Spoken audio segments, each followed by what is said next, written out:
Okay.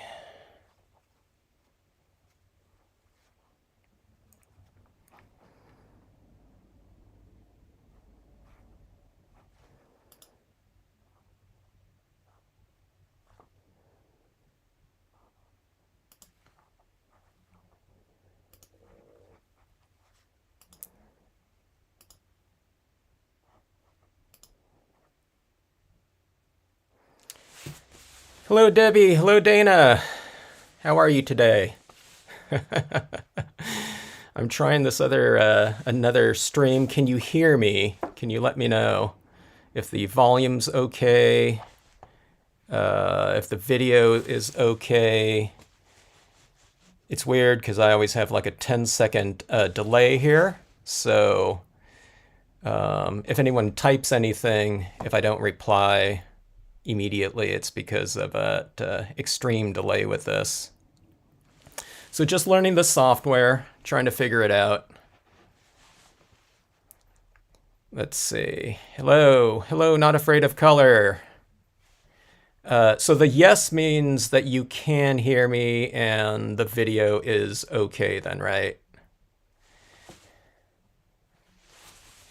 Keevan's fine too. That's fine.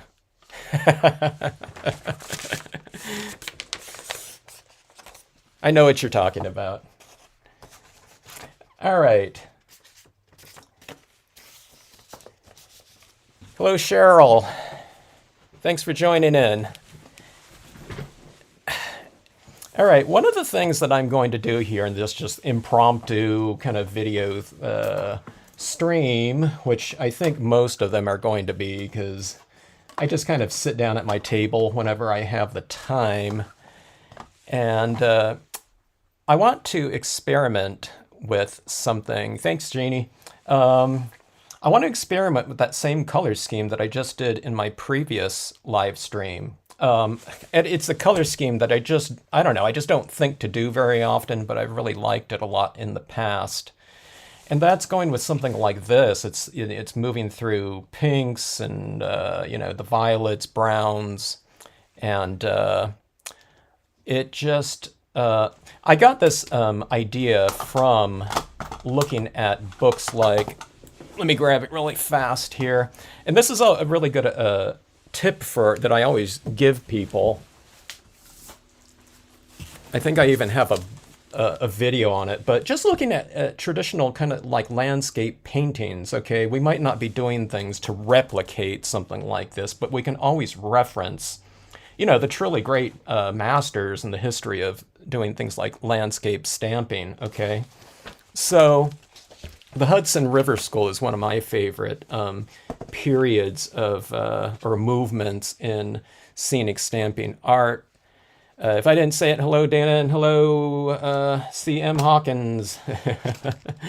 But when you look at these books right here, you don't have to, we're not going for a replication of something that someone has done on, gigantic, 60-inch by, 4 feet wide panels with oil-based inks. But with all of these types of paintings here, we certainly can kind of approximate the general color schemes right here. You can see right here, I'm always talking about color temperatures in art, but this one goes from something like a warm color scheme into a cool color scheme up here. But I don't know if you're a viewer of this channel and you've watched a few videos, I've mentioned using something like a warm antique linen color scheme or base color, even under cooler tones. So something like this antique linen right here I can tell it's underneath that blue that they've used right there. Hello, Kathy Kelly.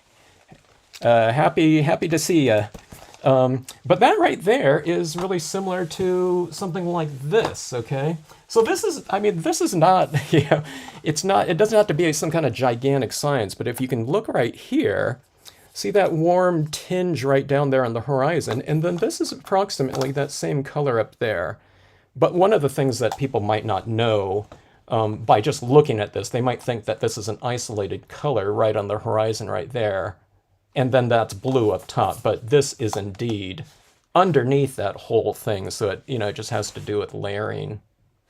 All right, so anyways, yeah, all kinds of great books for a reference point. I looked for this color scheme in particular with the pinks and everything like that, but I was thinking I was getting it out of something like this. But if you look at a painting like this one right here, you can see that kind of mauve up there, right? And this kind of warm glow. But there's just this really thin kind of violet up here. But again, this is going from something like a warm color scheme down here into a cooler one up there, but all that warmth is still underneath everything. So I'll show you how you can utilize this type of knowledge here. See this one right here. Here, maybe this is the one I was looking at right here because these are similar mountains that I was doing before. But if you look at that mountain right there, it's kind of purple.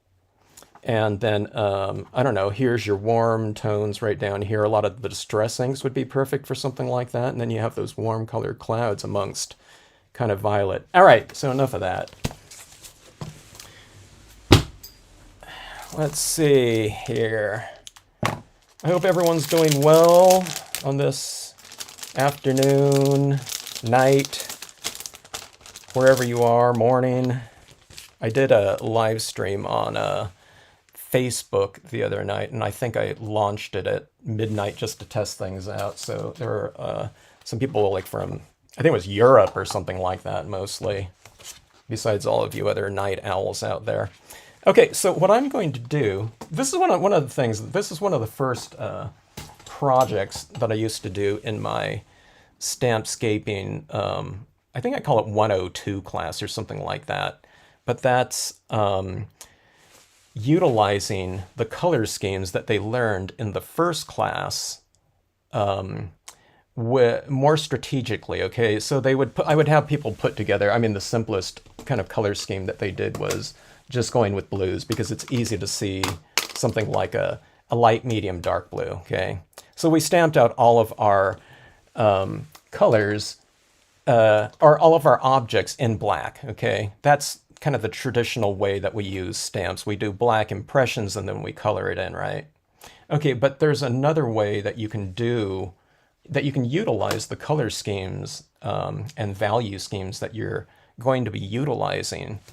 Hello, Janet. Glad to see you.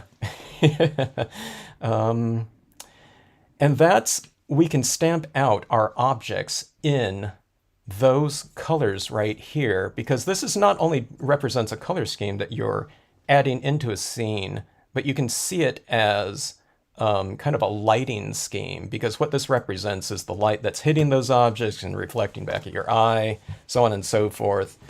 You know, like a sunset scene or something like that, like something that would look blue like water during, you know, high noon or something like that would most likely be the colors of that sky. So colors reflecting off objects, you can use it. Hello in South Africa, you can use it strategically. Glad to see you. What time is it in South Africa right now? Right now I'm at 5:51 p.m.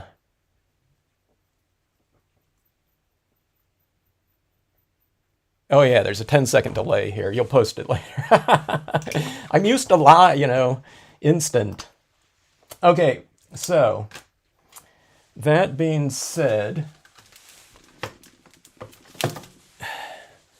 let's use these trees. Okay, so what I'm going to do with a couple of these trees here, this is from Nature Set 15. I'm going to use a couple of these more solid trees, and I'm going to use them in colors. Okay, this is one of my biggest points, though, with doing this type of thing, is that when you use these in color, your composition is going to look nuts, okay? These, it doesn't make sense. It's like, oh my God, what are you know, what, you stamped out that tree in purple. That doesn't make sense, okay? And none of it makes sense, really, from a visual standpoint until you start bringing those same colors into it. So when I stamp this all out, it might look really funky until, maybe until I get through to black. I don't know if I'm going to use all these colors. That's a lot, but I'm in Southern California in San Diego. Let's see. Is there any other question? Sorry if I miss a question too. I get excited when I'm stamping here, and I noticed in my first live stream, I don't know, someone said hi, and it's like I didn't say anything. I'm not ignoring anyone. Or if someone asks me a question, and if you guys know the answer, feel free. Okay, so here's what this represents right here. And I'm just using the Marvy inks because it's very convenient and you can see the color schemes like this. But what this represents though, and I don't mention this in my first class because they have enough to do with kind of just composition and color applications and whatnot. But what this kind of is going to represent is this is going from light to dark, right? That's the same thing with something like this, okay? But this, when we utilize it strategically here, is light is far and dark is near, okay? Carlsbad, that's really close to me. Let's see. Okay, so let's go with this. Now, here's the thing. This is one of those things. I mean, we have to kind of, strategize here. How light do we want some things to be? Okay, so when you're stamping your objects, the thing that I really recommend is, hello, Diana, is to go with one of your medium to darker tones, okay? And the reason for that is when we stamp out this imagery in here, I'm going to use all these colors here to blend in to the scene, okay? So if I stamp this out too light, I mean, with the first color that I do, our image is going to disappear. So we want, some image retention in terms of being able to see it at least. So I'm going to just go with the mid-tone brown here, okay? And these ones will represent kind of some more slightly distant trees, okay? So let's do that. Yeah, one of the things, I haven't live streamed I don't know, up to this point. I was doing it a little bit before with a software called OBS, and it was kind of complicated for me, probably not for a lot of other people, but if I don't do something for a while, I tend to forget it, how to do it, even if it's like, I don't know, like 2 weeks or something like that. Hello, Rose, and hello, Cheryl. Cheryl, you're real close too. So we have Carlsbad and Santee represented here. All right, so light brown trees, okay? Now, one of the things that we're going to do too here that's kind of different from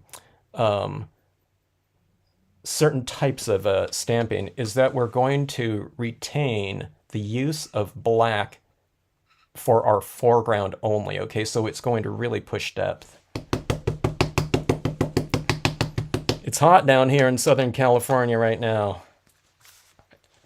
I need a fan on me here. I'm kind of sweaty. So sorry about that. And then I have all these studio lights on me too. Speaking of that, let me see here. Let me change my exposure slightly.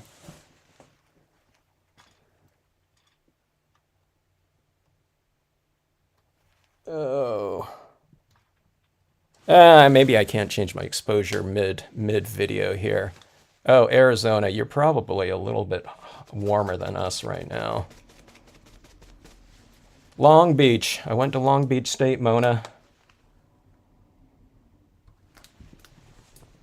I lived in 2 or 3 areas within Long Beach during my time there. One of them was on East 15th Street. Okay, one of the things I did there too, I didn't mention, I'm reading here, is when I'm doing this right here, I'm going to add in that kind of foggy base to some of my areas right here. So what I did, I mean, this took me like 10 years to learn, okay? If I'm doing like fog at the base of something, why not just remove some of that ink just to give myself a head start when I do that effect later on, so. All right. Now, one of the things too is I can stamp these at different heights, slightly different heights. Where are you, Jason? Florida. Hello in Florida. Missouri. Oh my gosh. Freezing in Missouri. Alabama. Ah.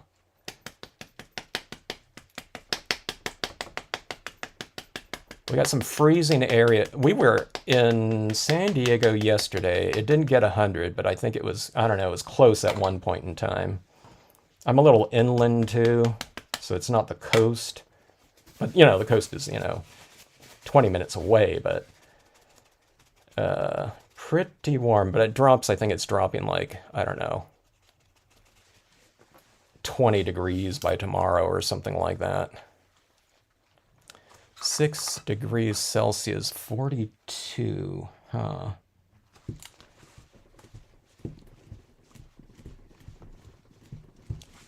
Okay, so adding more trees. Okay, that's all I'm going to do with that tree. Okay, so we're going with just browns right there. Okay, and let's go with something a little bit more solid in the tree trunk, okay? Okay, now this tree trunk right here, I'm going to make this closer to us, so I'm going with a darker color, remember? So this was a little bit farther away. This one's closer, and then the black will be the closest. I'm kind of thinking about going with a embossing on this one. I didn't do it on my previous one. Just I didn't want to mix things up on my first broadcast, but I was thinking, I think that embossing might have been, a good idea on that one to really push depth. So Pittsburgh.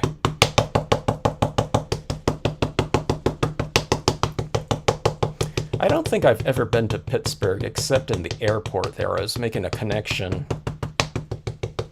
And I've never been to Philadelphia, but I had one of a really great cheesesteak in the Pittsburgh airport.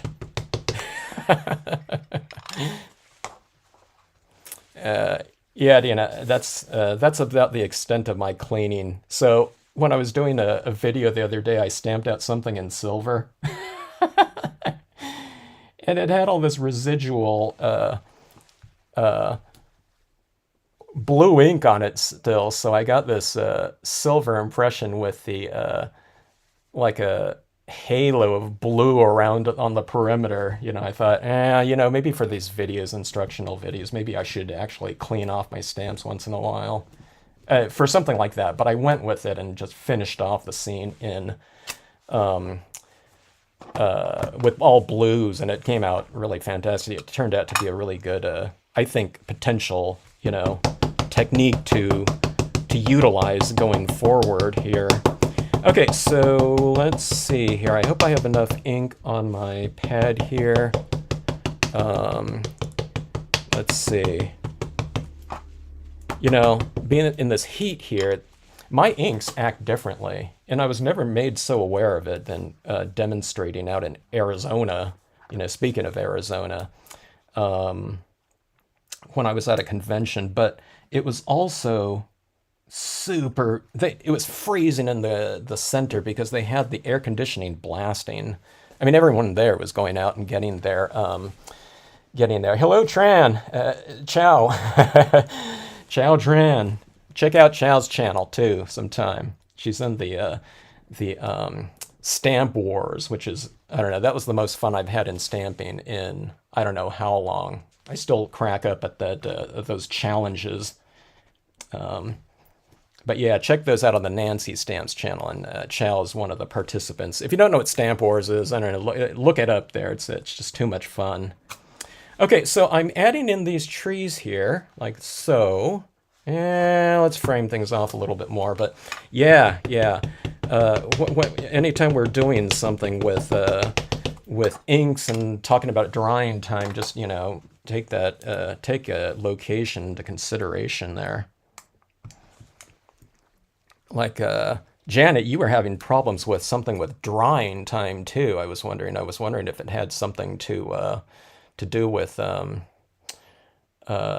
temperature there or something like that too. I mean, naturally, a colder temperature, your inks are going to be drying, slower. So when it comes to things like adding additional colors onto something like this, we got to worry about kind of the bleeding and blending of, or smearing of imagery. When I was in Arizona doing some demonstrations there, I mean, I had pigment inks on glossy cardstock that were drying like in a couple hours, where out here, we're talking like 2 days. So, kind of crazy. Okay, so here's the thing here too, okay? Now, I didn't mask anything off, and I just stamped this tree right over that other one, so you see that brown showing through there. That's not going to matter, okay? Yeah, this is glossy cardstock right here. My previous, I've been using a lot of this white coated silk, which is really similar to a matte paper, okay? But I thought, I gotta, that last scene that I did was on glossy, and I really like that look of it. So I thought, let's do stuff in glossy for a couple scenes. I've been trying to use more matte because sometimes it is hard for people to find glossy cardstock, okay? Now, glossy cardstock is just naturally going to be the one that retains the most amount of surface applications of media because it's just coated more, okay? And it's the same paper that the printing industry uses on things like movie posters and book covers and what else? Business cards, because it has the most amount of impact because you have that media a little bit more surface oriented than a more absorbent type of cardstock in matte or satin or whatever, okay? But, and it should be able to be found anywhere, but it's getting harder because there's less private types of printers around. It's all kind of online, or big printing has gone to, overseas, things like that. Okay, now this is the Sedge filler stamp. Okay, it's just a kind of a grass texture stamp. And I'm putting a base down here for all the trees to be planted in, all right? Dana, I was at the Mesa, Arizona show. Not the one that's past weekend, but, well, it's that show, but I didn't do it this past weekend, but that's where I went for, I think, 3 shows or something like that. It happens twice a year, and I was at that show. And we were all freezing. Okay, so let's see here. Let's add in some other types of background imagery. Okay, now let me do this right here. I want to add in some stuff that's going to look even crazier, so you wonder, what in the world are we doing kind of from a strategic standpoint when it comes to color. But let's just put this leafless limbs tree in the background there. But let's do it in pink, okay? Because it's all within the color scheme. Now, this is going to look crazy, and it won't come together unless you use these same colors to color with, okay? As far as from what I can tell. Okay, so this is going to be a background texture. I don't know if we're going to even be able to see this in the end, when I add in all of my other kind of effects. But you should be able to get at least a little hint of it, okay? So, this is kind of making a point too, in terms of the different types of colors you can use with your, I don't know, color schemes that you're coming up with, I guess. It's just something that we wouldn't really think to do, I don't think. I don't, until I was trying to just go for kind of a replication of that particular color scheme shown in the painting in the book. But what I did was, what was strange to me was holding up the book and then pulling out some pads and seeing which ones were indeed that color. So it's like, oh my gosh, that's like a pure violet or something like that, where just you wouldn't think that it is, because I think kind of logically we're not thinking that way too. So just actually kind of pointing it out, it made things a little bit clearer to me in terms of oh, I don't know, kind of points on colored light.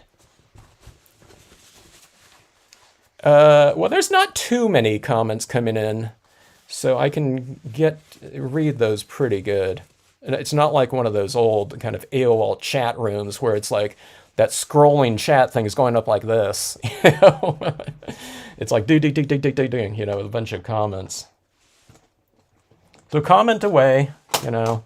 And like I said, if I missed something, if someone else can kind of throw that out there. Okay, so that is that, okay? Now, I'm not just going to only use the colors that I used on here. We want some kind of foundation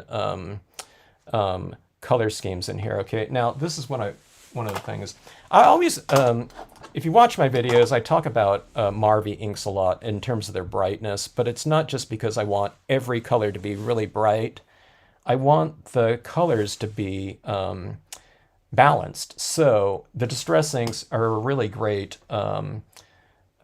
complement to, say, other colors that are super bright. And it doesn't have to be Marvy, but these distress inks are supposed to look really aged.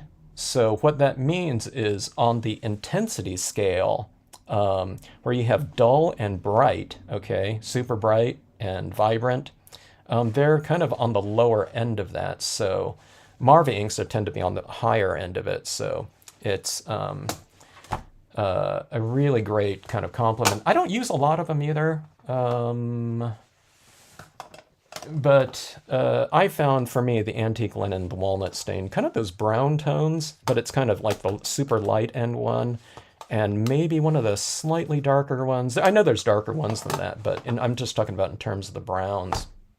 Okay, so I use gel pens. I used to use a lot of gel pens, Dana, but I don't use them so much anymore. And I don't use gel pens too much for coloring. I use it for like embellishments, like little tight details and whatnot. Hello, Verna. Great job on your Etsy cards and whatnot. Verna has a Etsy shop. Go check that out. She's has some cards up. I don't know. Go ahead and post your Etsy shop. But I think you used a gel plate on that one, right, Verna? I don't know. She can answer questions on that. I can't. Okay. Does Marvy still make ink pads? I only see re-inkers. Yeah.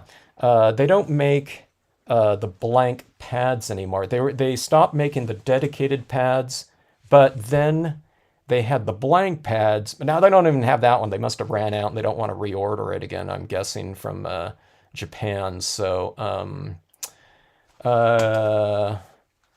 you can just get the re-inkers. But okay, but that being said, one of the things that I started doing was I started just getting re-inkers for a lot of different colors. If you have like a ton of ink pads, like a lot of us already do, okay, and if you're not going to be stamping imagery in particular colors, then why not just get the re-inkers?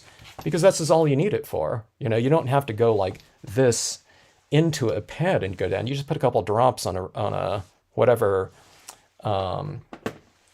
applicator you're using, and that should be fine. Okay, so what I'm going to do, my lighting is going to be coming from in here, and I'm going to make everything on the outside perimeter darker, and as it moves in towards the center there, it's going to get lighter. So what you do is you start moving, you start utilizing your inks from the outside edge in. This one's going to be really easy. Okay, and see, this is one of the other benefits of re-inkers. You get a lot of coverage instantly, okay? If I'm doing this and inking up and, you know, inking up and going in like this and inking up and going like, unless your pad's really moist, okay? It just takes a little bit longer, but one of the things about your first colors that I always mention is that with my first colors, I'm out of this too right here, I think. Whatever your base colors are, I'd say like the first one or two colors is that you want to kind of saturate the surface and pulp the paper a little bit too, okay? So it's not just coloring. Now that's one of the things that's you know, it's hard to explain unless you're in a live stream like this where I'm mentioning it, okay? But people are used to coloring something, okay? And they apply that color, and there's no reason to add additional colors, okay? But when we're doing this type of color types of applications, okay, where we're going for a lot of saturated tones, what we're doing is we're going for penetration, and it's almost kind of a lubrication of the page too, as one my students put it to me years ago. They said, yeah, you're kind of lubricating the surface there, which means that we're going for a pretty deep saturation of the color, so it's kind of penetrating the pulp of the paper a little bit. And that makes those darker colors, the mediums and darker colors, easier to blend in because the paper is a little bit moist by the time we get around to it. All right, let's see. Marco's papers, yeah, they have a lot of great papers and whatnot. Debbie used to have a ton of Marvy ink pads years ago. I think a lot of people did at one point in time, especially the pens, but Marvy was one of they were kind of late to the party in terms of ink pads, so a lot of people already had different types. They had, you know, Vivid pads and what was it, Impress, and, you know, the other Ranger ones, the Adirondacks and whatnot, but Marvy's, you know, I don't know. I tend to think that their ink quality is the best. They don't always have all the colors, though, that I'm looking for and like. Let's see. My Chrome cart stock has scuff marks all over the sheet. What is going on with your Chrome coat there, Debbie? How did it get scuff marks on it? It just came inherently with it? That's really strange. Okay, so that's the first color right there, and it's really fast, okay? Now, I was blabbing along. I mean, that could have taken me 60 seconds. Okay, let's go to the walnut stain. I don't have a re-inker for this, but let's just add it on here like so. Okay. Now, this second color, I mean, it's, you know, we see the semblance of this kind of coming together a little bit, I think, already. I mean, it's not, you know, totally cohesive here, but it'll develop here. And I can really tell that my inks are drying so much faster than they did, you know, last week or something like that. It's really warm here. Okay, let's see.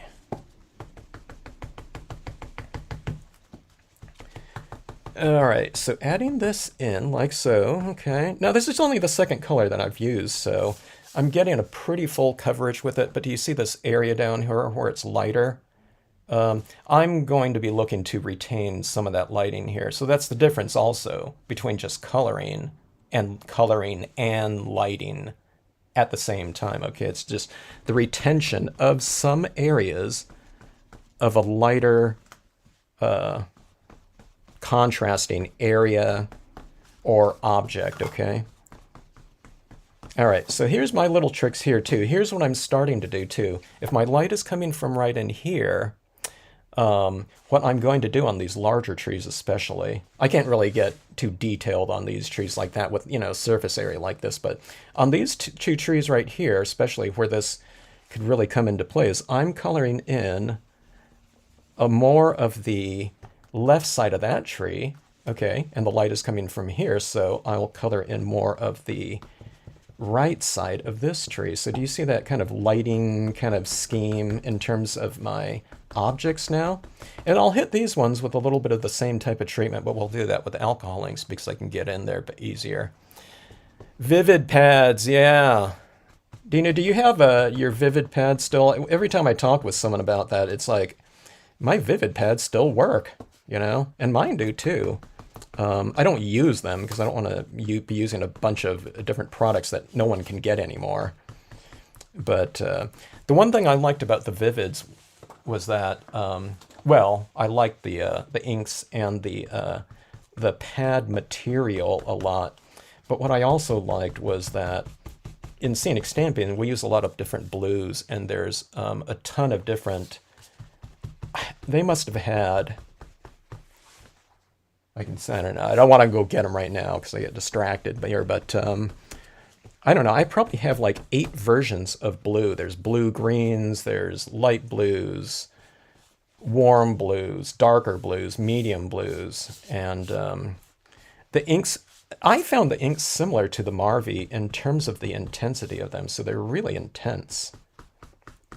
And that super dense foam material is just, I don't know, it's great. Marvy pads are really great too because they're dense foam, but I don't know. They just I don't know. They weren't around long though either.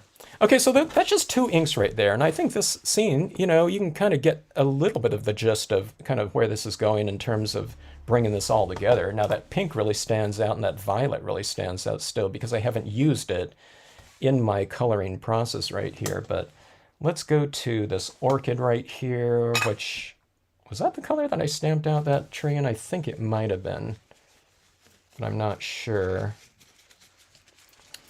Hey, we should have a stamping party sometime. I'll put out some kind of a Zoom link sometime, and you know, no instructions, but I was thinking, you know, it's kind of fun being a, you know, live broadcast rather than just stamping by myself all the time. But I thought we should do that on a Zoom thing. I'll just put it out there on the I don't know, make an announcement or something like that, you know, Stampscapes, stamp bash, you know, be there or be square.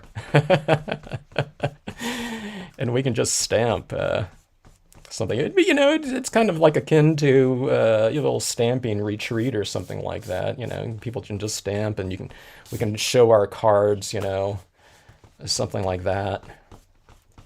And we can check out the progress. You know, if anyone has any questions for me during that time, you know, we can answer. You know, these color schemes like this too,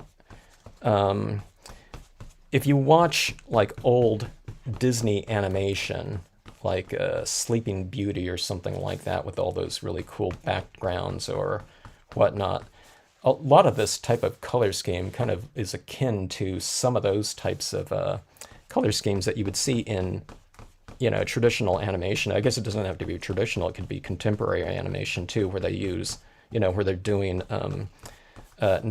scenes of nature and whatnot. Okay, that's the orchid right there. Orchid over the top of browns and whatnot, you know, the antique linen and the walnut stain. I mean, it doesn't really read as orchid though, right? Because we're placing the orchid, which is a transparent color, on tops of other colors. So all the colors underneath are going to show through. Okay, now here's an interesting one that we're getting to right here. I'm always interested. This is really fun because when you get into these kind of different colors here, like this super bright pink right here, that's when, you know, we'll start to merge the pink objects in there. Hello, Tina. Thanks for joining in here. Yeah, the stamp-alongs or whatever, you know, I mean, we could stamp the same thing, but, you know, it's more like a stamp together, though. Oh, how did those go with the stamping parties? I bet you they're fun, huh? And what a great, you know, what a great technology too, huh? All right, so this is one thing that I noticed right here with this one, in terms of the application. This page is getting a little bit soaked with ink, okay, saturated, okay. So, and this pad here, I don't use this color a lot, okay. So, I haven't re-inked it. I don't know, maybe ever, and it is really gliding on. So it's giving me more full coverage, because if I go like this over a semi, you know, kind of moist card, it's not transferring onto the paper, okay? So when you move into these ladder inks that you're utilizing, just be aware of the absorption rate that you're going in, because you don't want to just suddenly go in here and have like a super dark color right next to your light like that. So in terms of application, what you do is you just kind of stay on the edge a little bit longer and just get the feel of it. You know, maybe it goes on fast or whatnot. Hello, Barrett. Zoom parties are fun. We are a few friends doing that in Norway. Yeah, that'd be awesome. God, isn't the internet, though, amazing?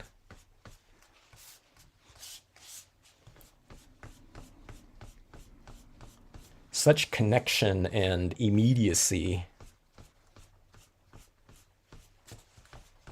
All right, but there's the pink right there. It has a different spirit to it with that, don't you think? It's really changing. I don't know, things look more vibrant to me. This is a really bright color right here.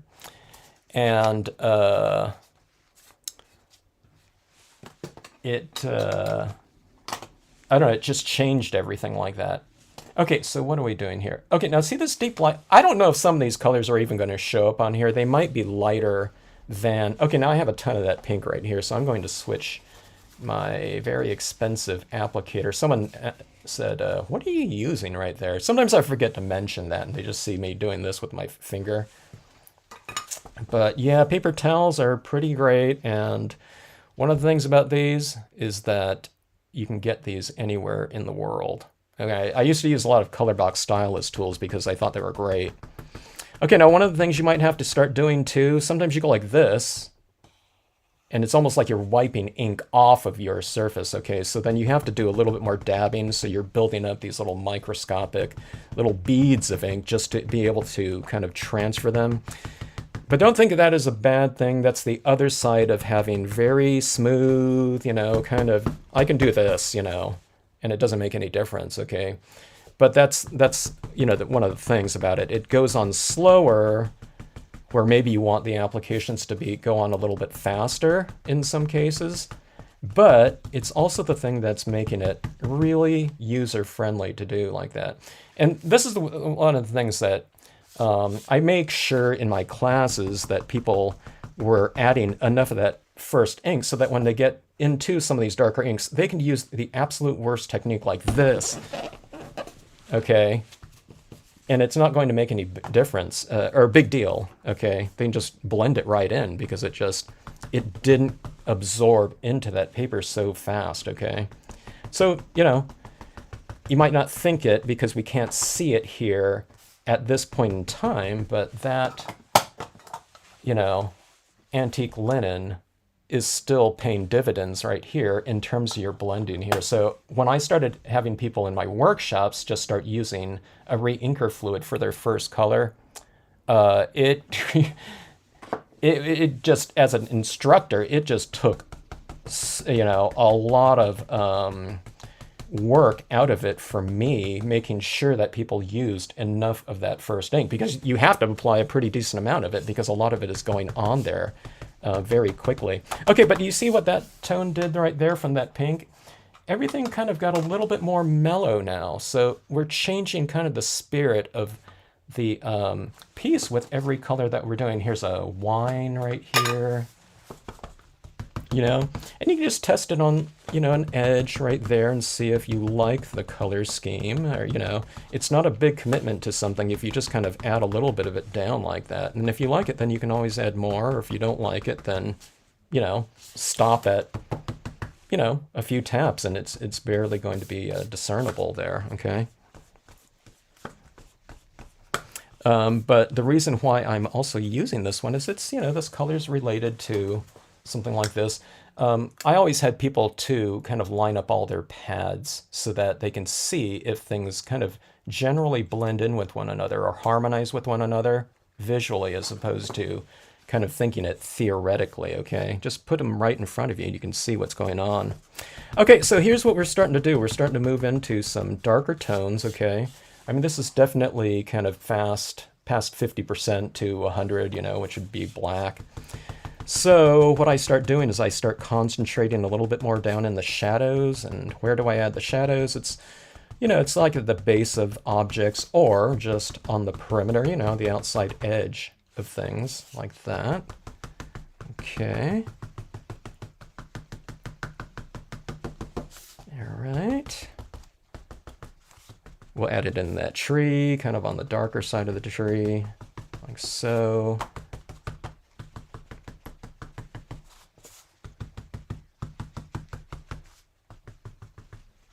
Okay. Let's see, is Janet still in here? Janet, I think Janet said she ordered an orchid or purple or something like that, violet pad after seeing this color scheme used on the previous live stream. All right, but see this right here? See, that's, you know, things are sitting into the scene a little bit more. The trunks, when you add, you know, a good shadow at the base of them like that. Okay. And do you see here, you know, when you, I didn't do any kind of masking, but when you start using these colors like this. No, I mean, this is one type of color. This is like doing like a whole color scheme for the composition. I mean, we can do this forest here where the sky is blue and the grass is green or something like that, and the trees are brown. And that's a really cool look too, but this is just kind of more of like a, I don't know, like a twilight, sunsetty twilight type of, so it could be a sunrise or something like that. It's like that golden hour they call it in photography. All right, this is the brown. This is the brown. Oh, you made your own, Janet. Okay. That's good. What did you make the violet from? Like a pink and blue or something like that?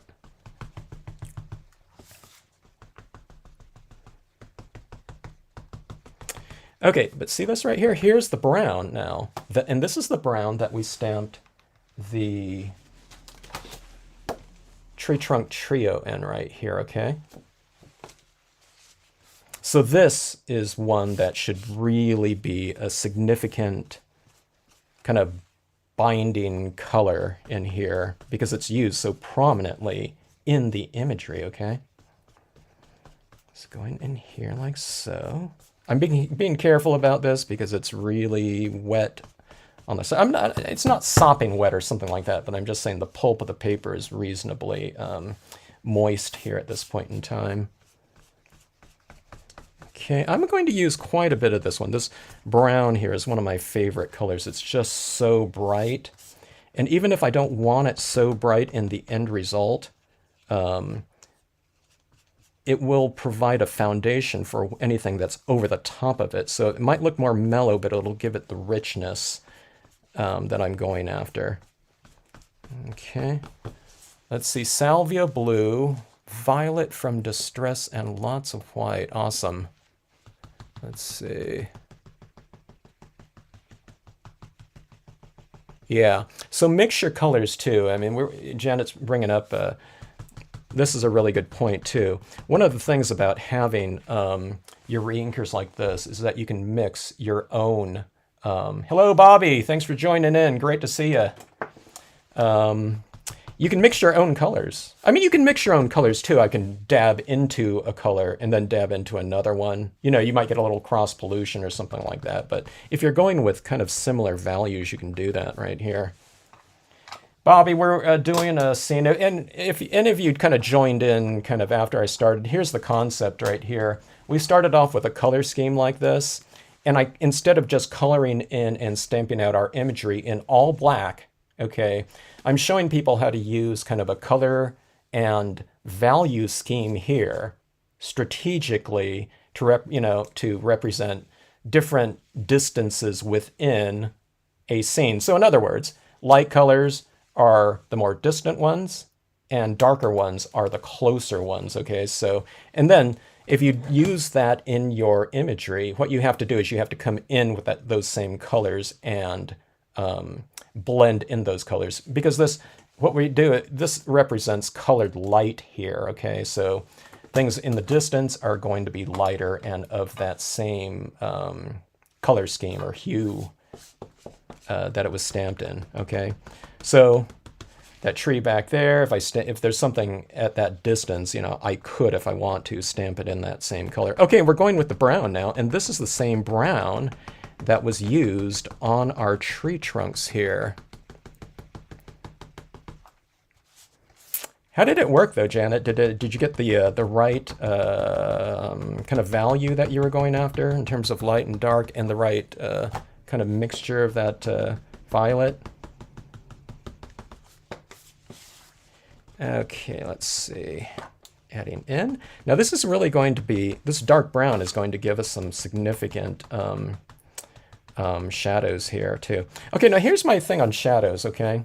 I'm going to make this really easy, and it's not, you know, there's some super strong formula or anything like that, but if you're doing something with like trees like this, anything kind of sitting in something, okay?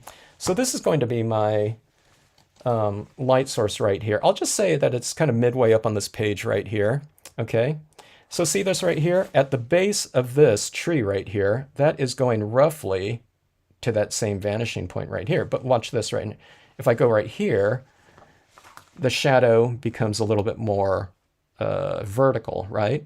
So see this tree over here, that shadow would go that way. Now, I mean, there's barely anything like that. I mean, you don't have to get so, you know, you don't have to start breaking out your rulers and say, oh my gosh, I was off, you know, a 1/16 of an inch, because that's not the way it goes. You know, this isn't supposed to be on like concrete or something like that anyway.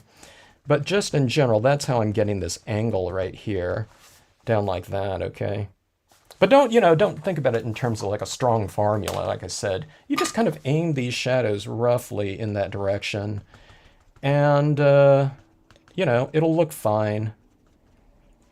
And like I said, it doesn't have to be, you know, perfect, because, you know, your terrain is changing too, and there's different light. There's supposed to, you know, if there's trees like that, there's chances are there's going to be a canopy of, you know, foliage over the top of it and whatnot. So, you know, just kind of keep it loose and general, but at least you kind of have, you know, a general shadow direction, I don't know, strategy, roughly. Okay. And then plus, I generally like to kind of darken in things around the perimeter anyways. So it's not just objects that are casting shadow, it's just kind of this overall darker vignette, okay? And like I said, we're going to save our foreground imagery for the black, so that is yet to come too. Hello, Jeannie, by the way. Thanks for joining in.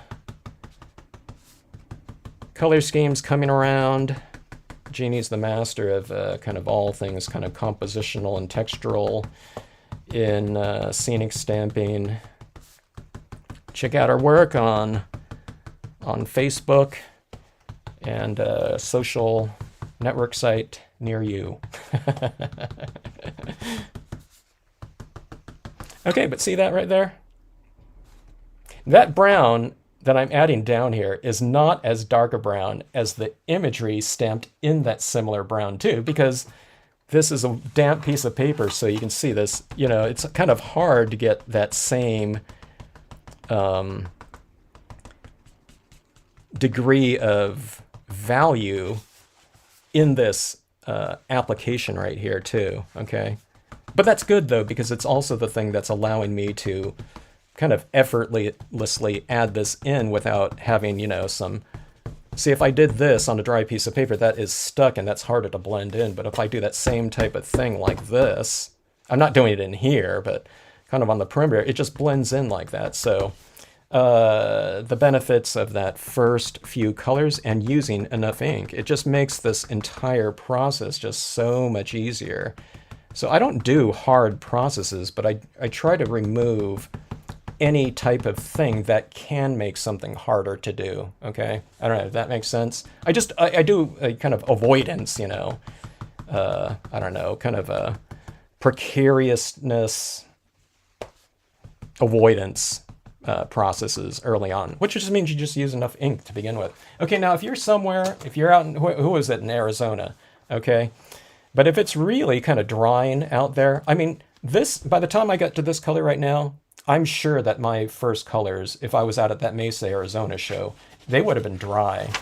And it might be, you know, my application process might be a little bit more kind of, not precarious, but it's rougher because everything's soaking in and the paper is grabbing the ink so fast, okay?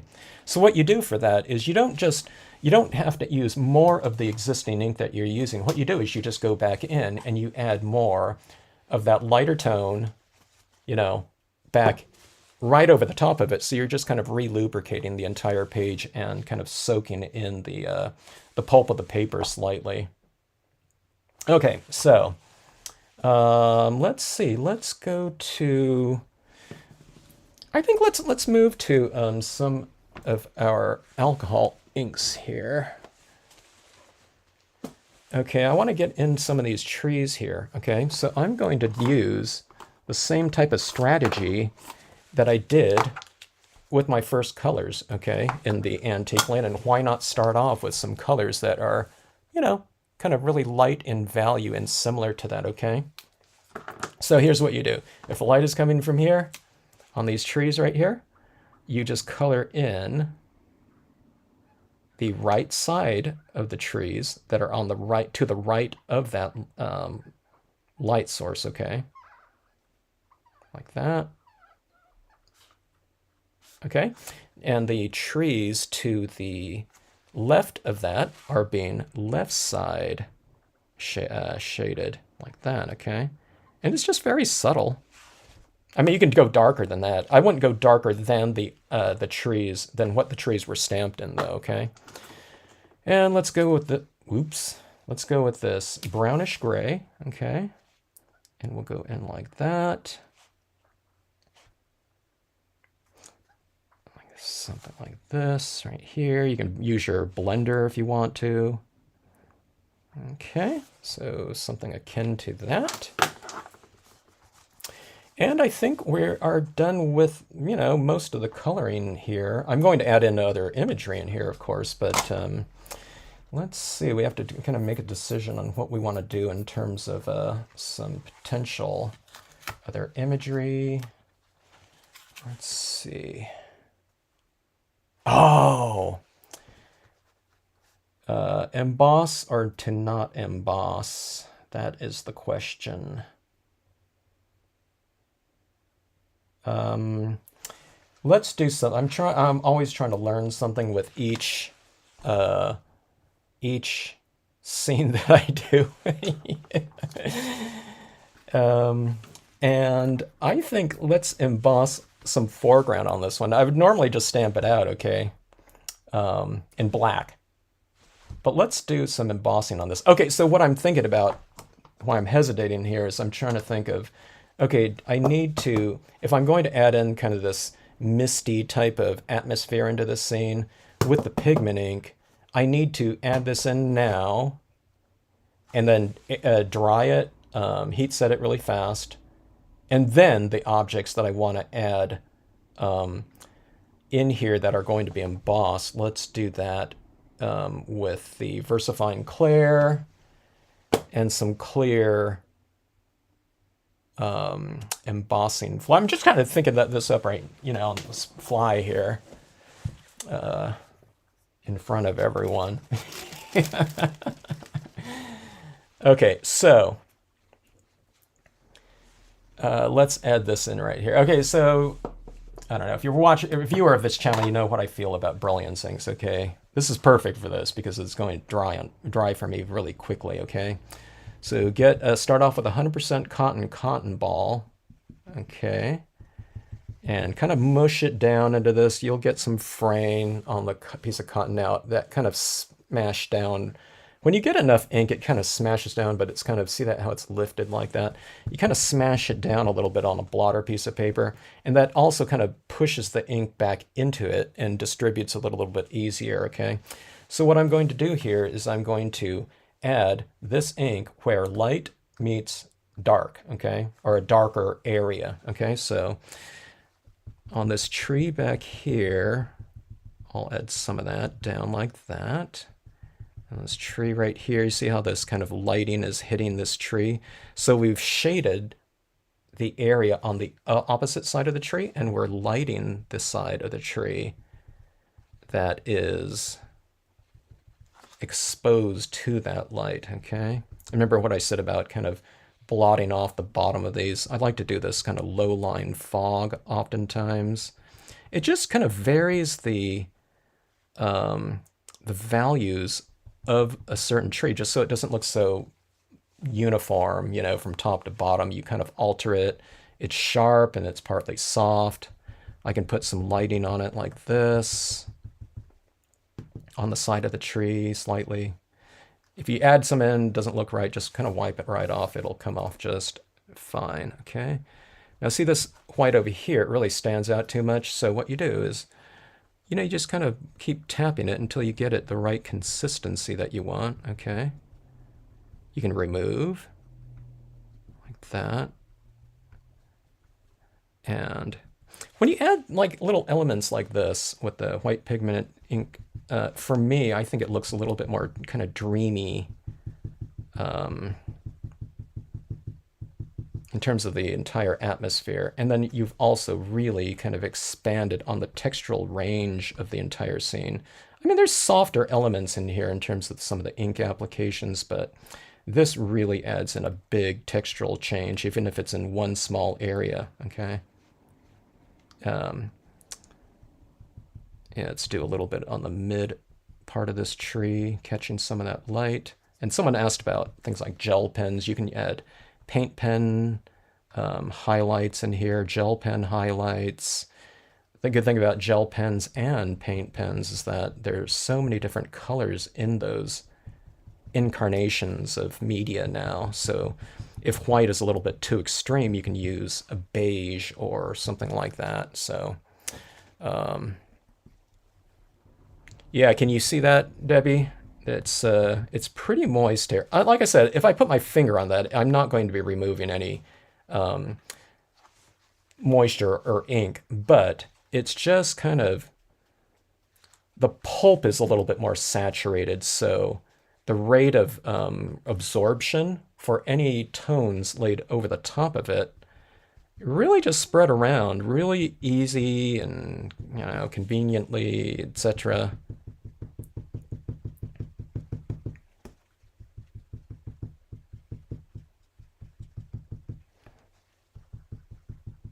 Okay, and this up like this. That doesn't, I don't know. I mean, that looks okay around that tree, but remember, I'm going to have these overhanging tree limbs in here too, and at the base for foreground. So, okay, so that means that I need to do something ahead of time too. I've just started embossing recently, okay? So if people didn't see those kind of vids, but literally, I haven't done a ton of embossing before, so kind of in terms of my strategies. Okay, so if I'm going to add in some embossed foreground elements in here, I need to do all of my color toning now because I'm not going to be toning in over the top of those embossed images because it's going to be sealed off in those areas. So here, let me go to black a little bit more. I talk about tipping the edges of my cards a lot of times with the darkest color that I'm going to utilize in the scenes, okay? So this is just black being used here. That is really black, okay? Oh, I just re-inked no wonder, I re-inked this pad recently too. Okay. Now, I wouldn't need to use this black if I'm not going to use black in terms of my imagery. I would do it in probably the dark brown again. But since we are going to bring in black foreground imagery, let's do this here with the black, okay? All right, now here's a little tip here. I often take my corners like this in a lot of types of compositions, maybe not the foils or something like that, but I tip my edges with that darkest of color, which is often black. Glycerin to extend the movability and workability time for blending on cardstock. You can certainly try it. I don't know if that would dilute the colors that you're working with, though. I find that like distress inks and stuff like that, I find these inks to be thicker, so I don't know if it's glycerin that's already inherently in these ones or not, you know what I mean? So if you're using like the re-inkers, here's my theory on that, is that with glycerin, it's just clear, right? Okay. And if it's the kind of the blendability and ease of application type of thing that I'm going for, I just assume do it in color because I'm adding in color at the same time. I don't have this kind of neutral blender. Now, I mean, if it's say something like let's say I didn't have a good range of tones of every given hue, greens, light green, middle, a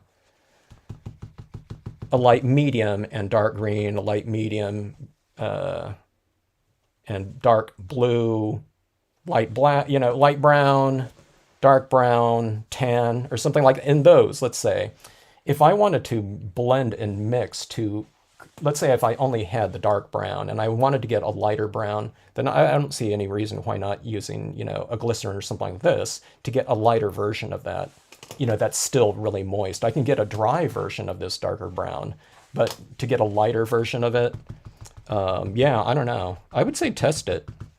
It might yield some entirely new types of benefits too from using something like a glycerin. You might be able to get some interesting textures that you normally just can't get from just, say, adding another dye-based ink or whatnot. So it probably depends on the viscosity of that glycerin too, and how thick a version of it you're using. But if you find out, please let me know. I'd love to hear and see your results too. Okay, so let's see here.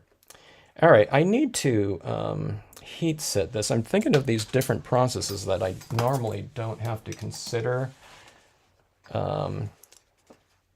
But I'm doing embossing now, so let's...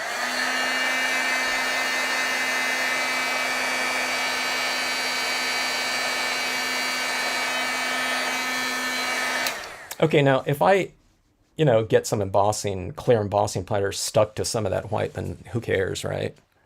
But I don't want it just slattered over that or something like that. I think I might add in anything that I'm going to add in stamp form right now too. So I'm thinking about putting this deer in there.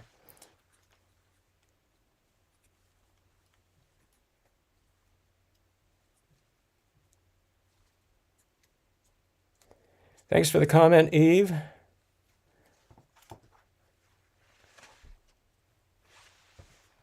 Eve kind of brings up a point that I'm often trying to convey in scenes like this, okay?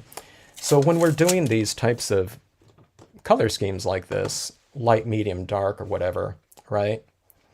The lighter things represent, and I've mentioned this all the time, but if you haven't heard me say this before, but when you're stamping these types of lighter imagery and utilizing value in your scenes, or anything, it didn't have to be a scene, it's just any kind of card, to represent distance, what you're doing is you're adding in this, this notion of something in the air. Okay, so if a tree in the distance looks lighter than the tree closer to you, it's because the light is reflecting off of it, and it has to go through whatever, dust and sediment in the air, moisture, and it's breaking up that image before it gets to your eye, okay? So there's just things within that space. And when you do something like that, it's all about kind of the space in between the objects, and this white mist is, it's a physical kind of thing.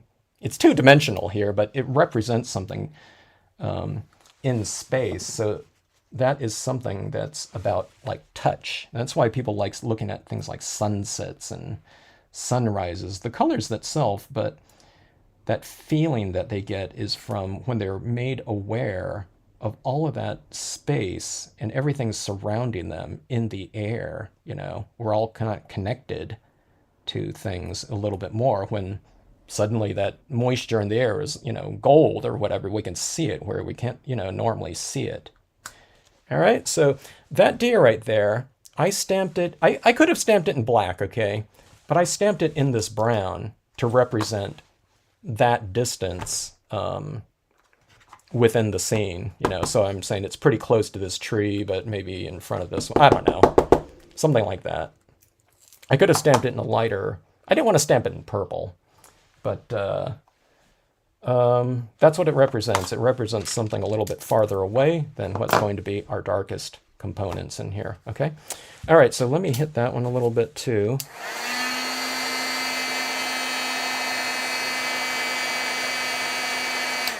But, you know, my point is that you've mentioned the senses, and I like to do things within our two-dimensional surfaces to represent space and, you know, emotion and that kinesthetic aspect of kind of what you're representing. Okay, so let's add in some additional forms in here. Okay, I'm going to go with some of the pine bow types of imagery. I'm going to add in something that's really close to us here, okay? I might do a couple different things here, but let's do it in the VersaFine Clair. Yes, this is Chrome code right here. Mine's a 10 point, so if I don't know if you can notice here, it kind of looks a little bit wobbly. It's because I bought this. No, I mean, this is going to flatten out when I, you know, format it into a card and I mount it on something, but I always mention to people to just get the 12 point. The 12 point from the 10 point cost is not that much more, you know, I mean, things have started going up in price a lot, okay, but normally the difference in price between a ream, this is if people are getting a ream of it too. But a ream of, you know, 250 sheets, or no, it's 200 sheets when it comes to that paper. If you divide it up over like $5 more or something like that between the 10 point and 12 point, it's not that much, you know, to add in there per sheet, okay? All right, so this is the VersaFine Clair. It's never going to dry in the Chrome coat like this, okay? That's why I will be adding in the embossing into this. If I'm not doing the embossing, I'm just stamping these out in a nice dark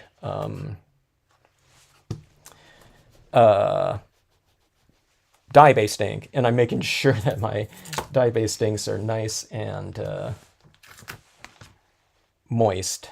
Okay, because again, you're stamping on something that's already a little bit wet and moist, so you have to allow, if you're stamping it in a black ink, like dye-based ink, then just stamp it and hold it, or I don't know, you can even get up and, you know, do something for a few seconds and just allow that ink to transfer to the surface of the paper, okay? So just keep that in mind. Keep your kind of moisture content of your paper kind of in consideration when doing that. Okay, let's see.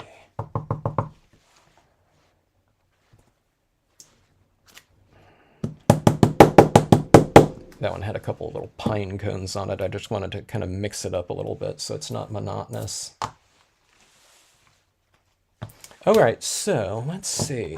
All right, that's coming in from the top, so that's kind of framed things off a little bit, don't you think? And let's add in a couple the grassy textures down at the base. Maybe, you know, that we wouldn't have so much grass down here under a canopy of trees, but I do it anyway, okay? So I'm going to do a couple different sizes of these reeds here, okay? Oh, I just thought of something we can do here too. Let me try something here. Let's do this in both brown dye-based ink, okay? And then we'll also do it in the VersaFine and embossed look. So we'll get a little bit of extra depth in the foreground itself, okay? So, go like this with the dye-based brown, all right? So you're creating depth in the actual closest areas. So again, you're just utilizing your color scheme. I can do it in maybe even that brown right there, I don't know.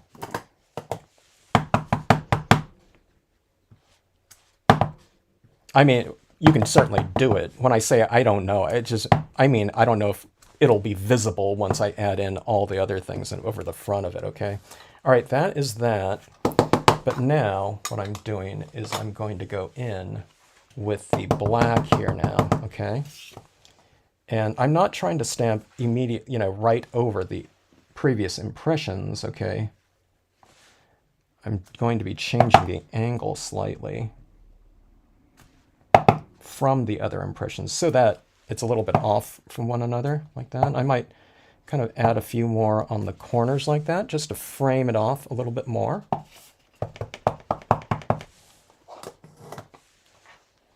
These big scenes like this, I need more working space. We can all use more working space, I think. Okay.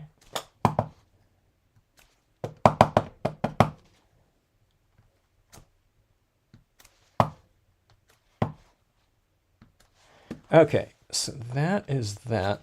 That got a touch busy down there. I'm going to bring in a little bit more black tone after I emboss. You can't do it now.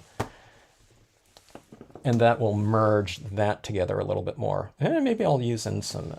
Now, I was saying maybe you can't do that, but I think I can do a little bit of it. All right. All right. So anyways, this is the reason why we retained black for only the foreground imagery, to really make use of kind of extreme value depth here, okay? All right, so I almost forgot the embossing powder. Okay, let's see.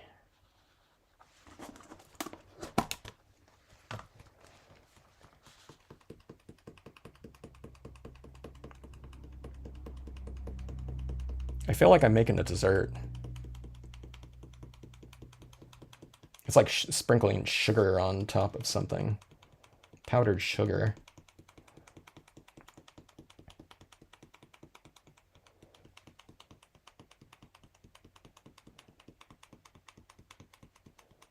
Is there anyone here that got into stamping because of embossing? If so, you might be someone that's been stamping for a while. Because that, I tell people, that used to be the #1 reason people gave me, or, as to the question of how they got into stamping. A lot of people said embossing was the, provided the, I don't know, the impetus or whatever for their hobby. All right, so there, that is, oh, someone was saying that gets a little bit blurry when I bring card up to camera. I should just zoom in here. Okay. And my question too is, are all clear embossing powders made the same?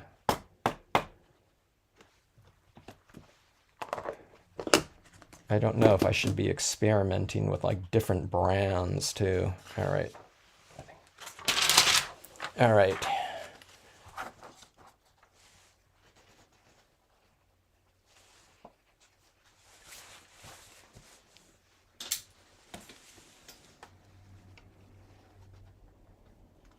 And what does that mean, Dina? You're terrible at embossing. How can that be?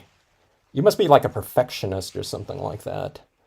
Okay, so unless my embossing is terrible, which it could very well be. Yeah, people used to use all kinds of things to emboss with, I don't know, kind of the utilization of the guns here. All right, let's see how this goes.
All right, we have a nicely rippled card, but I think that looks okay in terms of the look. I don't know if I hit everything perfectly here, but it does create quite a bit of kind of a spatial, I don't know, distancing between the embossed images and the background, which is what I was looking for. Okay, now one thing, I don't know if you notice here, but also drying things through, let me get this all kind of flattened out here, but drying things through that kind of embossing process here, the inks are a little bit more kind of muted, okay? But that's how spray sealing will come into play in terms of kind of reinvigorating the kind of the wet ink look, okay? They'll become much more intense, in other words, okay? They dry a little bit flatter looking. Okay, now let me see, what is this, what did people say here? I'm reading your comments here. Yeah, embossing with toaster ovens, and people had upside down irons at conventions that they'd strap in so they'd be able to put their thing on top of the iron, the exposed iron light here. But okay, Jason, I'm gonna read your comments on like this embossing powder and stuff later, because I need to learn about these different types of things like that. So yeah, the handy vac. See, I need that thing because I'm tired of like doing the embossing. Now it's like, feels like I have like sand all over my area, so I'm getting used to that as well. Okay, so let's move on to something here.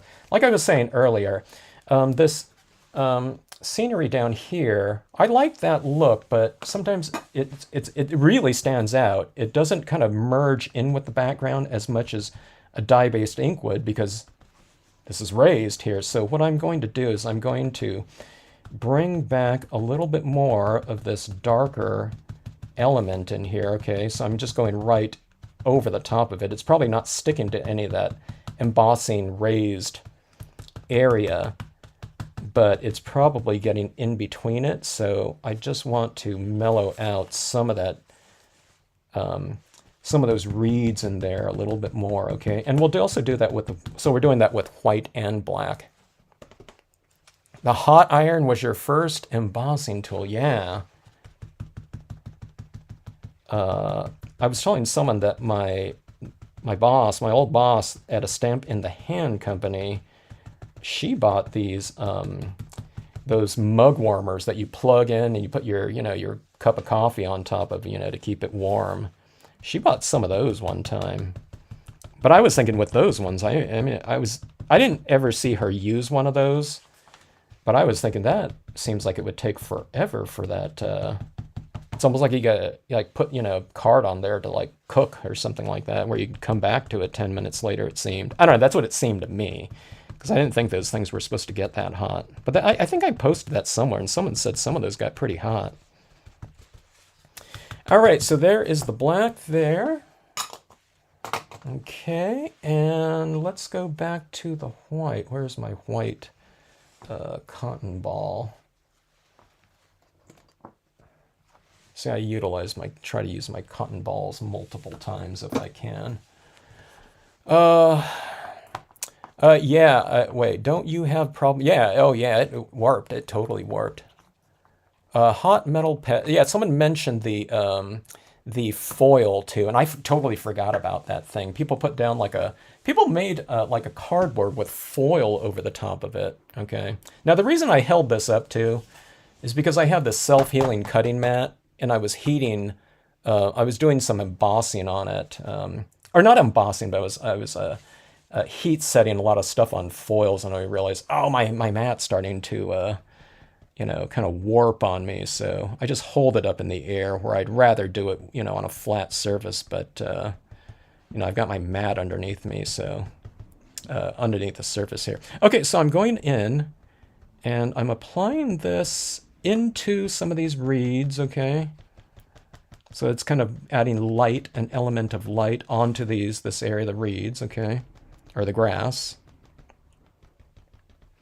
I'm adding in some additional white in here because when you dry the white, it moves towards transparency. It's not transparent, but it moves in that direction from looking a little bit more opaque, okay?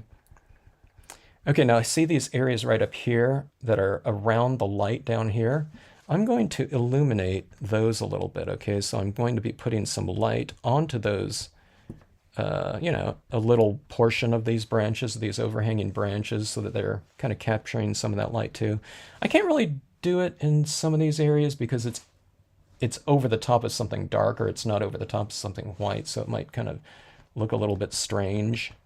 So I put white generally where there's kind of white nearby. Not all the time, but just in general. See at the base of this deer here, I'm kind of putting him in kind of a little blanket of fog too, you know, going back to the idea of kind of touch and, you know, kind of a kinesthetic property, you know, within a two-dimensional design that's, you know, not kinesthetic, but you want to kind of make it look as though it is. All right. And I'm knocking down that tree a little bit back in the distance, farther back in the distance, by adding in some light over the top of it, like so. Oh, you have a glass mat, huh, Janet? That's a good idea.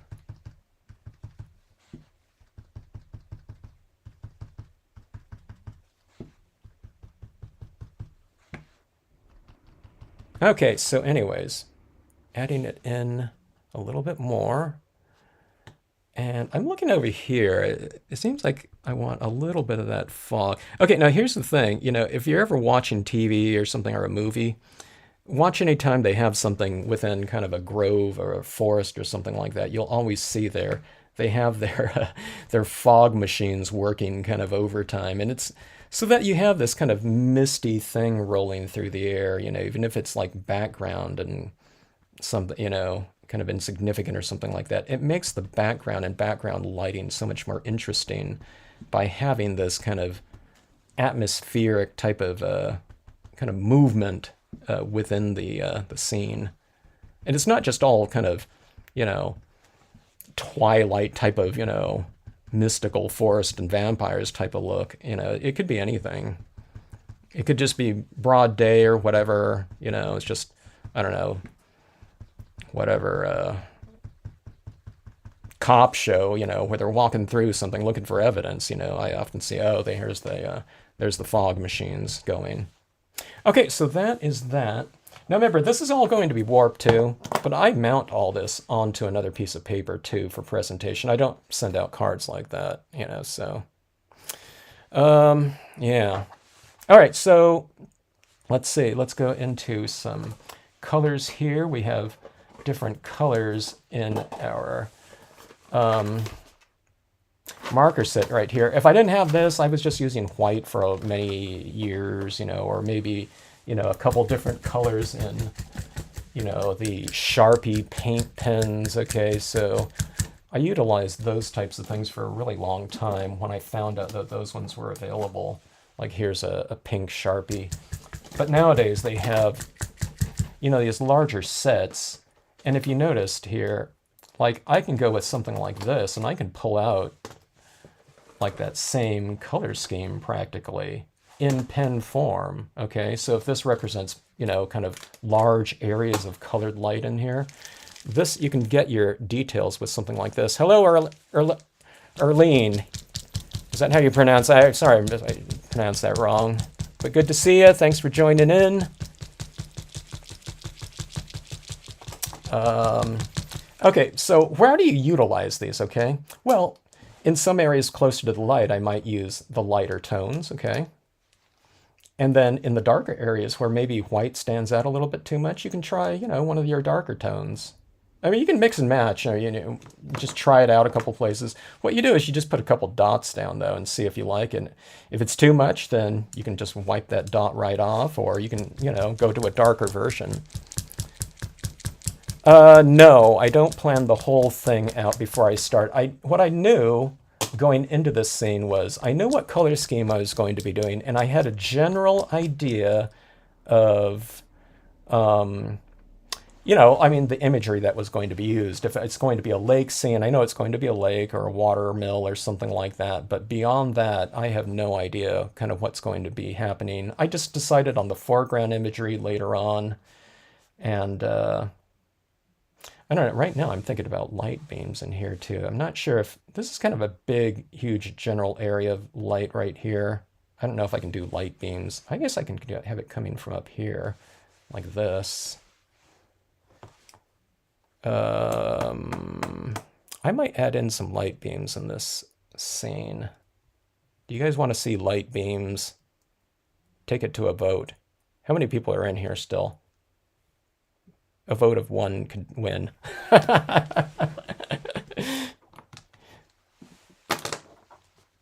going to show you guys something, if anyone's still in here. But watch this, right? I think I didn't do this on my last scene, and I thought, you know, I think that could look potentially pretty cool. Let's go, let's see. These are going to be some pretty large beams in here, so. Yes, yes, okay, the yes wins. Unless someone says no, they're going to throw up, then we're not going to do the beams, but the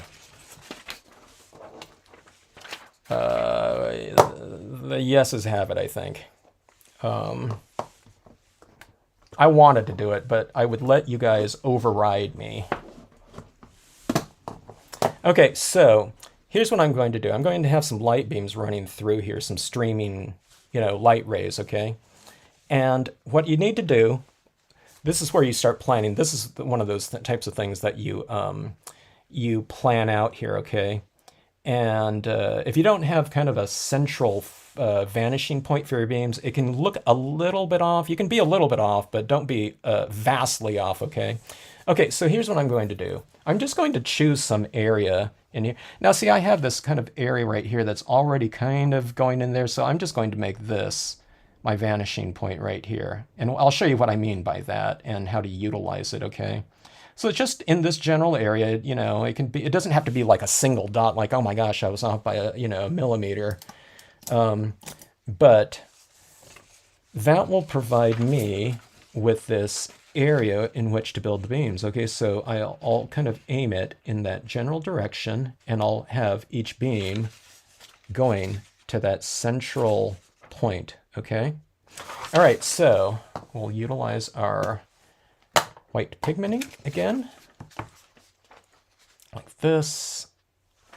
And one of the things you have to decide too, and it could be different with each beam that you do, is you can decide, is that beam going to be in back of or in front of certain objects, okay? And you can do it for differently for each beam, okay? Dana has do it with a capital, so we got to do it anyway. All right, so adding in. Okay, now here's what we're going to do too. It looks good if you do a uniform application of ink. Okay, I've done it before, but I think it looks more realistic if you vary the amount of ink. So the strength of the beam can kind of vary. Okay, you don't have to have it uniform. It kind of makes for an easier process and maybe a more realistic. Let me see if I'm going to that vanishing point. Okay, I am. All right. Now, one thing that I do is I add more of that ink closer to the source. Okay, so the source of light is over here. I'm adding more of it, and then I'm going down like this. And I'm using a little bit less, okay? As I move down here, I might tap a little bit lighter. I mean, naturally it's getting drier on here too. And you can see what you've been doing too. You know, by lifting your paper off too. But watch this right here. I'm going to kind of taper it off over here where I'm not adding too much of it. And I'll show you what I mean by that varied strength beam, okay? So you see that right there? It's stronger right there. I hope this is showing on camera. I don't know if it is. Let me zoom in a little bit here. And see, on a couple of these, see, I kind of had it going into this tree. And let's wipe this off of this embossed thing. So I'll have that tree limb here in front of the beam there. Now see this one right here? It kind of goes, I'll put it behind this tree, so I'll just wipe that off right there. So see that? The beam is now going in back of that tree. It's in front of this trunk, in back of this one, in front of this one, kind of a little bit on this one. Let's see, let's wipe that off right there too. Now I'm going to spray seal this so it'll make it intact, but you can see how you can really vary that beam even post application. Okay, you just wipe it off a little bit or whatever. Okay, it's like your fingers in, you know, an eraser for it. Okay, so let's add in some additional ones and let's keep going to that same vanishing point. Now see how the width of that beam, I might change it up a little bit. Sometimes I try to and it's like, I don't know, there's just something in us they want, I don't know, that wants kind of pattern and uniformity. So you kind of have to force it a little bit. Okay, let's see here. A little bit stronger up top. Wait, yeah. Okay. Going like this. Now watch this too. I'm going like this. And I'm going to stop right there. And then I'm going to kind of continue the beam out here. So there's like a little break in it. So what that's saying is that there's, you know, there was a branch in the way or something like that. Which happens with these beams. They're not always continuous, especially if they're running through kind of a busy area, you know, with a lot of things kind of breaking it up right here. So I don't know if you can tell, but it oscillates a little bit, but your eye, you know, will continue it out like that. All right. All right. And it's kind of a weaker beam. I usually do like the really wide beams a little bit weaker. All right. And you can go back in at any time. Plus you can also do it on one side of it. You can make your beams kind of more of a curtain-y type of thing where it's like stronger on the top of the beam too, okay? These beams can often become kind of the star of a scene, you know, you spend all that time on the imagery, but then you add something like that in there and that really becomes the strongest visual component, don't you think? All right, so adding in. Now, see, this is why I don't plan it too, because you have to kind of look and see what's happening. Now, I don't look at this and say, oh my God, this definitely needs a small beam here. I just kind of have to add it in there because, you know, I don't know. But let's go with it. Let's try a real narrow one here too, just to vary things up. And also what you do is you alter the amount of space in between beams too for, you know, for a really good variation. And like I said, if you don't know if you want to add something in or not, add it real lightly, okay? And especially if it's on glossy or on something like foils, you can just kind of erase it. You know, you can take it right off. And this is the Brilliance ink too, which, you know, dries pretty fast. But even on something like this, it gives you plenty of time, okay? Now, see, that one for me is a little bit strong, so I'm going to just take the other side of my cotton ball and just kind of mute it a little bit. Now remember, these beams are going to dry a little bit more transparent and thus darker than how they look right now, but just eyeballing it a little bit, I think I'm going to remove a little bit of that, like this. Okay. And we'll go like that. All right, now, let's see. Oh, here. I'm going to try to add one in the background, okay? So these ones are all kind of going in towards us, but how about some kind of that are in the back here? So I'll have it going in here and it'll have it, you know, kind of end in one of these spaces right around here. Okay, let's see. Let's go like this. So this one will end kind of right in here. I don't know if we'll be able to see it, but because it's going to just be in a very light area.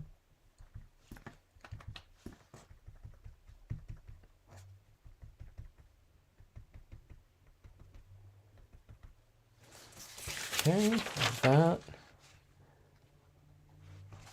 So there's a beam kind of right in here going in front of that trunk and ending right there.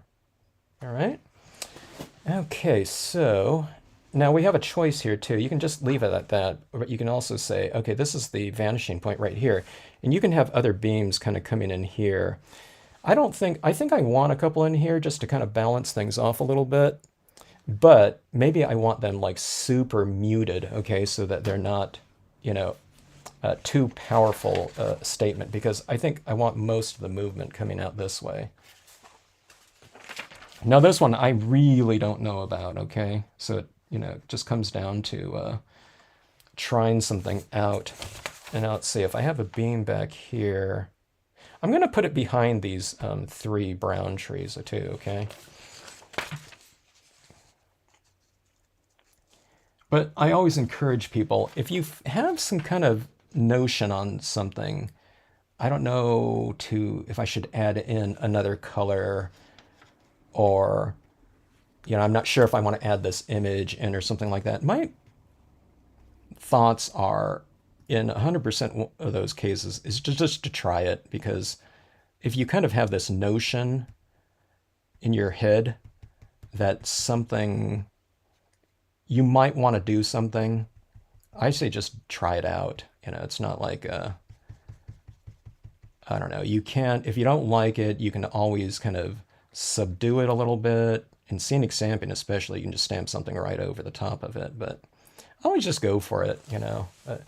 One of my painting teachers used to tell us, you know, when we weren't sure, we don't know if we want to do it, Mrs. Simmons, she'd say, it's not precious. So pretty sure, you know, pretty sure soon we didn't hear that anymore, because we just did it, you know.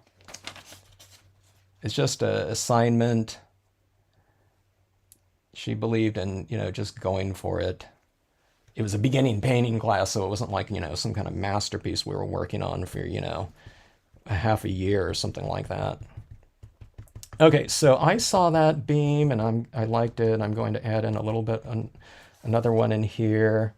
It's a little bit more subdued, and remember, it's kind of sticking out a little bit more.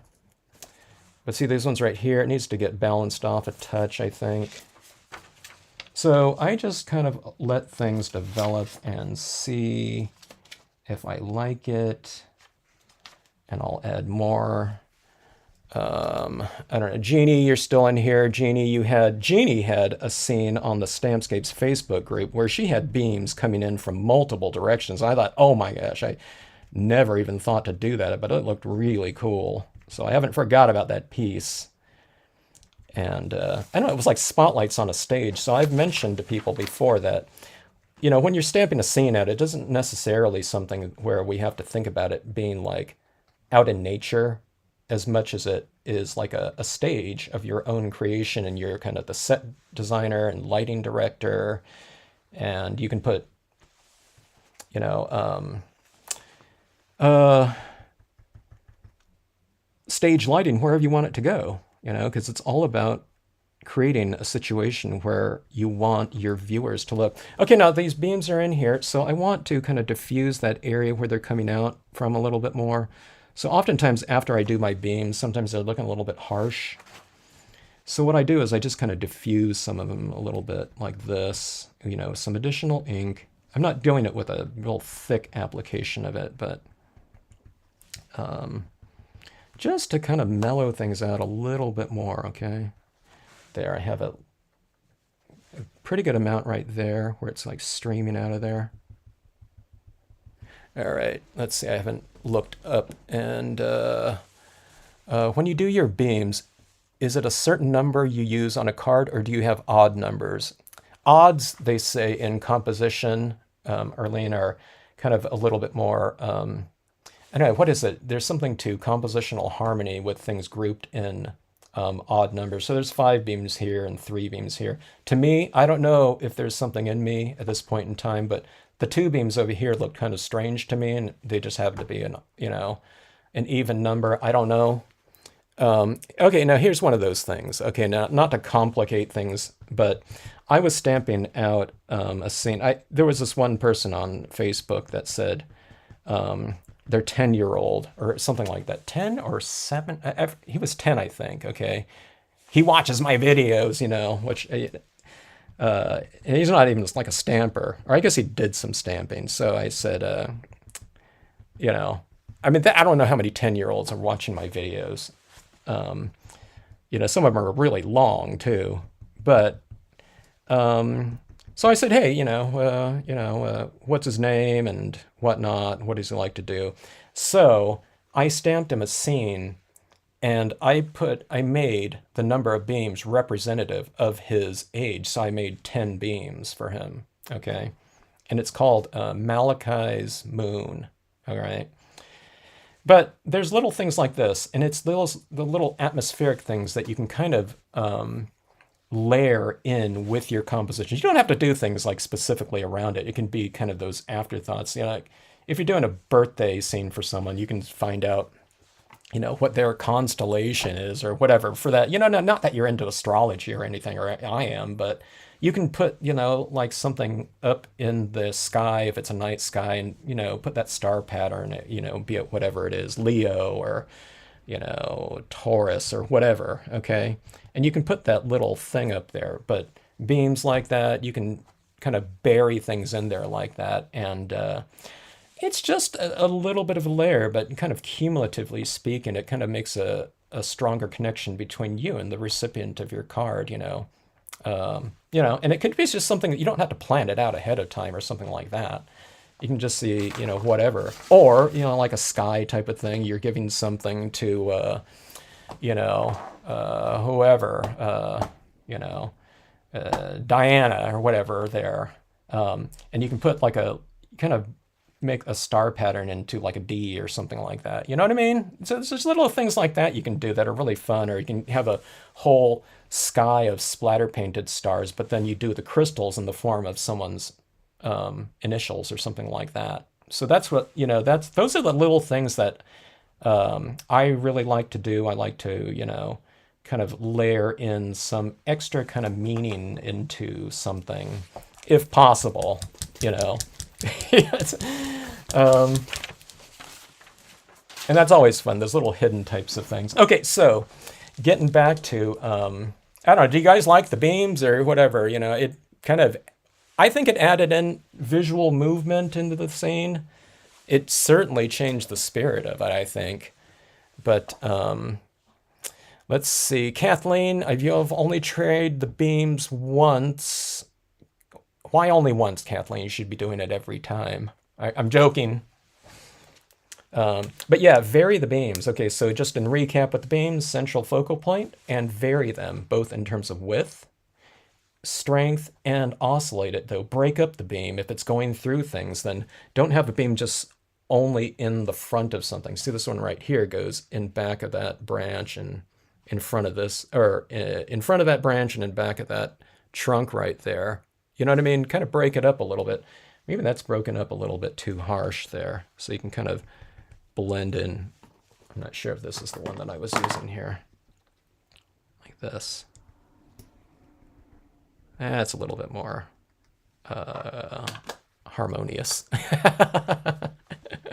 Okay, so here's the beams right here. Here's the pads.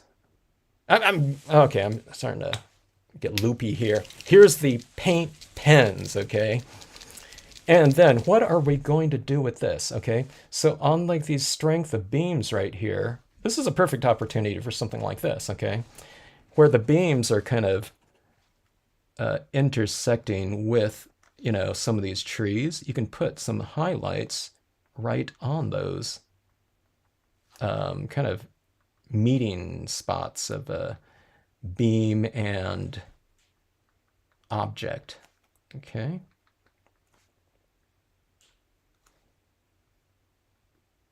All right, so let's see if we can see that here. Hopefully you can see that zoomed in like that. Okay. And then let's get around to some of these ones right here.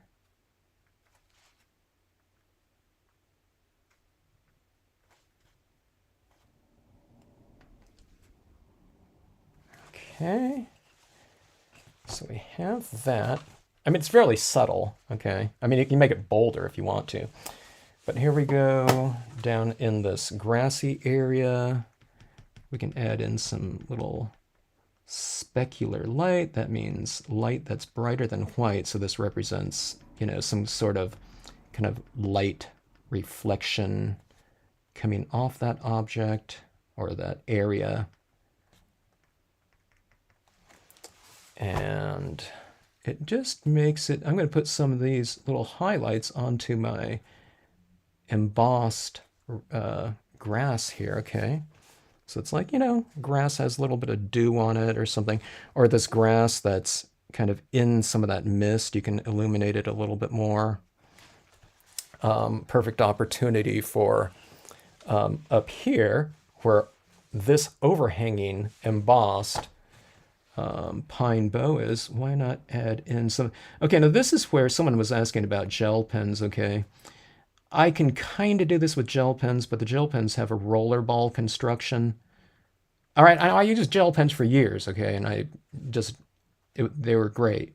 But this is just one of those straight feeders. It's not a roller ball, so just things like this, I just have an easier time applying it into a wider variety of surfaces and mediums, okay? So in this pigment ink right here, if I went in that with a gel pen, I find that the gel pen kind of gets a little bit of that media, the pigment ink, rolled up into the balls, where I, you know, you just have to scribble it out like that. But I have to do kind of that scribbling out a lot less with, you know, just a free-flowing type of instrument like this paint pen here. So, yeah. I think this is an 11-inch. Is this an 11-inch piece of paper? Yeah, I didn't cut it down. I'll have to find something that I can mount this on, because I think this is 11 inches. I usually cut it down to 10 so I can mount it, so you can see this in a card format easier, but I don't know, I'll find some media that I can do that with. But anyways, there you have that card there. Okay, so... Oh, Kathleen? Yeah, that's a good point. Now, Kathleen brings up a real good point right there, okay? Here's what's happening when we're adding in little dots, okay? And I should talk about this more often, but when you're adding in little dots like this, okay? When you're doing whole big applications of color, you know, we're kind of more aware of the overall composition and how that media being applied is affecting the overall look, right? But then when you start moving into something as minuscule as a 0.7 millimeter application of some kind of media, okay, it's really small and insignificant in terms of the area that it's covering, okay? But depending on where you're adding it, it could be like an incredibly large amount of contrast. If you're adding white into a dark area, it stands out like, you know, nothing else in the entire scene. So when we're working on something like this, and I'm adding in little areas, and what I always do is I always start it in the lighter areas, so I'm applying light into light, okay? I'm kind of getting a good feel for it. But then when I start moving away from my light and I start applying it, those dots are becoming much more profound in terms of the contrast and statement they're making. So you have to kind of, I'm applying it like this, okay? Very closely. This is what kind of the experience, is this going to focus here for me? Okay. Anyways, you're zero, you know, you're lined up like that. Okay, this camera's not focused. It has a hard time focusing on live streams like that. But as you're doing something like this, you're looking at maybe a 1/4 inch square area, okay? And then what you have to do is you have to hold these things out at arm's distance after you make a couple little dots at a time, okay? Because you have to get the feeling of how that media or how that application of media is affecting the overall kind of appearance, okay? And if you add too much, those, you know, just wipe it right off. The paper that I'm using is a glossy cardstock, Erlene. Not glossy photo paper, okay? That's different. So, but yeah, always be aware of that kind of a thing, because it's easy to get in here like this. And let's say if I start adding it in like this, okay, and then I'm moving over here, it's easy to just kind of focus in on there to here, to here, to here. And then when we zoom out, you know, it's like, oh my gosh, it's, you know, like Christmas lights or something like that, okay? And another thing it does too is when I'm doing something like this, this is kind of what I'm doing here. Let me show you what I'm doing on a black piece of paper, okay? So like in this grassy area down here, okay, this is what this looks like, okay? It's all about transitions, okay? So this is what I'm doing in that grassy area. I'm clustering it, and then I'm diffusing it, okay? Like that. All right? So let's zoom in here. Okay, so that's what's happening right there in this grassy area. You can't really see it too much because it's like a light white or tan over a light area, okay? But now let's see some of these areas of my trees like this. Okay, on the side of my tree, where I might add some of this effect, I'm adding it down like this, but then in that strongest of beam, right in the center of it, I'm going like this, okay? But then I taper it off like that, okay? So it's tapered, so it's strong to weak, okay? And this one's strong to weak down below. So you just kind of, you spread it around like that. And, you know, in these darker areas, okay, if you want a little highlight, you know, but it's dark in there, just, you know, it might be 1 or 2 dots or something like that. Or on this, if I want this, you know, this reed to stand out a touch, you know, I might just put, you know, a couple little dots on those areas like that, but then I've tapered it off. So what it looks like is a little bit more, and then I've tapered it off like 1 down there, okay? So let's take a look and see what that looks like here. Actually, I'm zoomed in as far as I can go here, but can you see those little dots down there? But then I have 1 dot down there, you know, or just a dot over here. So more dots in the light and less dots in the dark, but also just condense your dots in some areas. It's like shade. It's the opposite of shading, you know. If you want something a little bit darker in some area, then you add it, but then you kind of taper it off a little bit. It's the opposite with highlighting, but it's the same concept in terms of tapering. So, you know, if you have something like a tree stamped in, let's just do this in black ink right here. Let's see. Okay, let's do this right here.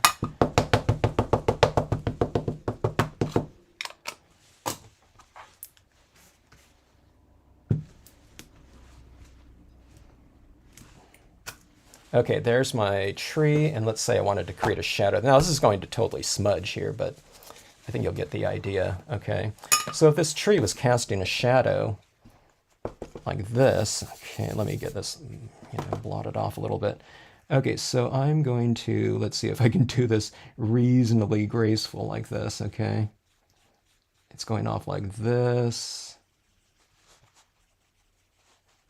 Okay, let me shade the tree a little bit too, okay? So you can kind of see what's going on here. I'm just doing it in black just so you can see kind of a rough type of transition zone right here. Is this in camera? Oops, here, let me see. Okay, so I'm adding more of it right at the base of the tree that's casting the shadow, okay? Like this. And I'm just making this point because this is like the same concept as shading, except you're doing it with light. You're just adding more of it in the lighter area, and then you're tapering it off like that. So shadow will kind of lose strength this way, okay? And that's the same thing with lighting, okay? So it'll lose a little bit of highlighting kind of strength the farther it moves away from that light being cast on it, okay? So in other words, you just vary things. This is about transitions right here. I was thinking about doing a video just on transitions too, because that's one of those things that's a little bit foreign to people when they come from kind of more of a whole space type of application of color. There's a lot of designs out there that are, you know, outlines. So if they want to color something, they're coloring in something uniformly, okay? Be it whatever it is. Okay, there's areas, you know, to color in, okay? There's whole segments like that. So people aren't used to utilizing kind of a variety of values within a given space. Now, a lot of people do, but I'm just saying, just in general, that transition of things is something that they have to get used to a little bit. So that's what I'm doing in here. So in some of these trees, you notice I wiped off some of the ink off the bottom of it, if you count that, so that stamps out from wet to dry a little bit on the bottom, so it's transitioning in terms of the impression strength that I stamped it down in. In here, we're transitioning colors. We added a lot of those tones out on the outside, and we worked it into the center, so I'm transitioning from wet to dry in there. We have kind of wet to dry in the white pigment ink, like that, and also, you know, in some of the shadows in here. I added a lot of that shadow on the sides of the larger trees that are kind of away from that lighting in there. So everything's about kind of the utilization of varying strengths of whatever media you're working in. Now, I can't change this hue of this paint pen is always going to be the same, okay? It makes a uniform line like that. But I can transition it by the use of how much I use of it, okay? So we can have a lot of it there. And then you can kind of just, you know, transition it out from very light to very, you know, minimal and a darker area out there. All right, so it's just a matter of how much you use of each. And always be aware of it when you're applying it to hold things out at arm's distance and to have a good idea of the overall. And now those little dots, you know, they can be really tiny in terms of application, but they can really stand out in terms of visibility though at times. Like, you know, if I put a bunch of the same amount of dots over here as I do over here it's going to stand out more because this is a really dark black area, right? All right, so hold it out. Kathleen Murphy is going to be the light beam specialist expert in terms of the application of media. Hey, these light beams are not just for scenes too. I mean, if you stamp out like a word stamp and you put these beams, you know, let's say you have a little bit of a vignette around something, right? If you stamp out happy birthday there, wouldn't those beams kind of coming from, you know, a word stamp or happy birthday, you know, look, it'll change the entire spirit of your word stamps. You can really add in kind of a nice atmosphere into it. Or if you stamp something out that's, you know, I don't know, any type of word, you can alter the spirit of that word too by, you know, you can take some white pigment ink or something like that, and you can add a little bit of a tone after you've stamped out the word stamp. You can make it look a little bit like it's in the fog or something like that, or in illuminated fog or light like that, and it softens up one side. Don't do the whole thing, but just, you know, do something like I did right here in that, but just imagine that as, you know, the lettering or something like that. I don't know, it goes on and on. You can do all these types of specialty things. Or if you have a bold enough word stamp, if you put a couple little dots on the top of, you know, some of those forms, you know, some of those letter forms, it can make those letter forms look a lot more three-dimensional by having that reflective type of touch on the letters, okay? All right. So that is that. Thank you so much for joining in, everyone. Thanks, Holly. So Diana, Janet. Always have fun stamping with you all. We'll have to do this in a Zoom meeting sometime too, where we can see everyone's work that they're working on and faces and whatnot, and have a nice little stamping party. I think that would be a lot of fun. So Yeah, stay tuned for that and whatnot. But thanks for joining in. Thanks, Jeannie. We'll look forward to, you should do more of those light beams like you did and experiment with them coming in from kind of both directions. That was really cool to do. And yeah, if anyone has any questions, drop me a note in the comment section or email or whatnot. And, we'll try to put it down here in stamping demonstration form. And thanks for all of your questions too. Those were really good ones to ask, as those are the different types of considerations that I'm always thinking of as well. So, all right. Great stamping with you. Go now and have some fun, no matter what time it is for you. It might be almost 11 o'clock Eastern Standard. Of course, if you're around the different world and whatnot. Yeah.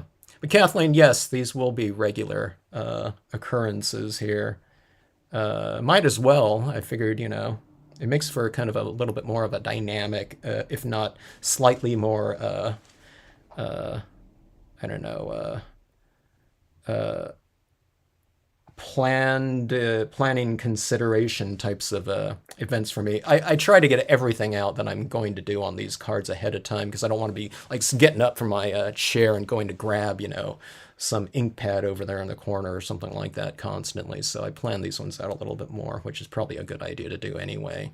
I go into my scenes often, with barely anything in mind, and I just start going, with whatever kind of basic idea there is. So, yeah. All right, so good night, everyone.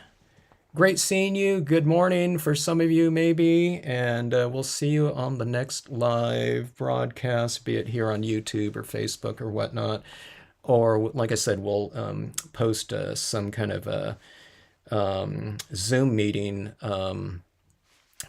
information where you can all kind of join in if you feel inclined. I don't know where I'll put that. I think in the in that other section of the channel, it's posts or something like that, right?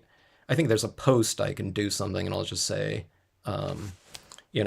whatever, such and such a time and date or something like that, and we'll be on or something like that, and people can just join in wherever. So I'm curious to see how something like that would work, but I think that would be really fun to do. All right, so thanks again, signing off. Thanks again for joining in, and great to see you all. Yeah, Kathleen be light, Kathleen of Light Murphy or something like that. All right, signing off. Great to see you all. Thanks again.